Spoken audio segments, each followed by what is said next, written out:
Vote আপনাকে কে দিয়েছে দেয় না এটা তো আমার এখন আর দেখার বিষয় না। আমার এখন 4.5 লাখ মানুষই আমির হামজার, সবাই আমার ভোটার, সবাই আমার কাছে সমান। কে দাঁড়িপাল্লায় ভোট দিল না দিল এটা তো আমি চিন্তাও করি না।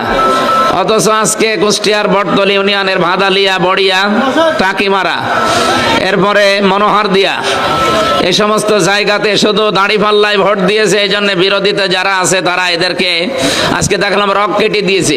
আমি হাসপাতালে ছিলাম এতক্ষণ, কারো মাথায় প্রায় 15টা সেলাই, কারো হাতে কোপ মেরে হাত প্রায় অর্ধেক ফেলে দিয়েছে।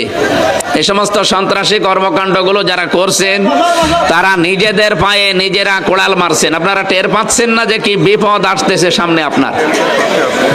সম্মানিত ভাইরা, এই জন্য আমরা রমজানুল মোবারকে আমাদের আত্মসংযমী হওয়া দরকার, খোদা ভীতি অর্জনের মাধ্যমে নিজেকে সংশোধন করা দরকার। এগুলো আপনার নিজের জন্যই দরকার।